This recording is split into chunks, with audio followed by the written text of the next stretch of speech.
वाशिममध्ये गोरगरिबांसाठी आलेला रेशनचा शेकडो क्विंटल गहू ठेकेदारांच्या हलगर्जीपणामुळे ओला झालाय।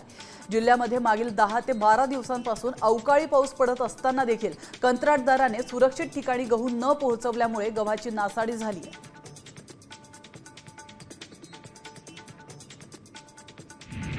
भाजपचे नेते आणि माजी मंत्री जगदीश गुप्ता हे एकनाथ शिंदे यांचे शिवसेनेच्या वाटेवर असल्याचं समोर आलंय। अमरावतीमध्ये जगदीश गुप्ता यांचे मोठं वजन आहे, त्यामुळे हा भाजपला मोठा धक्का मानला जातोय। जगदीश गुप्ता हे अमरावती विधानसभेचे 2 वेळा आमदार आणि 1 वेळा विधान परिषदेचे आमदार होते।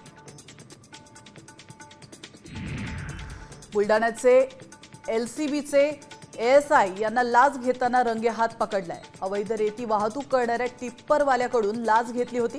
2 महिन्यांच्या हप्त्याचे 14,000 रुपयांची लाच घेताना ते पकडले गेलेत। त्यामुळे आता पोलीस विभागामध्ये खळबळ माजली आहे। वाशिममधील अनसिंगमध्ये विद्युत खांबाला हात लागल्याने चिमुकलीला शॉक बसलाय।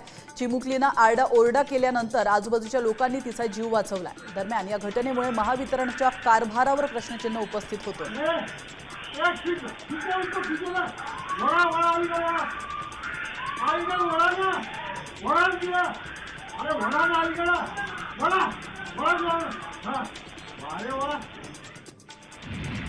अमरावतीमध्ये राष्ट्रसंत तुकडोजी महाराज यांच्या गुरुकुंज आश्रमातील चंदनाची झाडे कापून त्यातील गाभा पळवण्याचा प्रयत्न झालेला आहे। तर आश्रम परिसरामध्ये 6 ते 7 चंदनाच्या झाडांपैकी 3 झाडांना चंदन तस्करांनी आरी आणि कटरने कापलाय। या प्रकरणी चंदन तस्करांचा शोध घेऊन गुन्हेगारांवर कारवाई करण्याची मागणी केली जाते।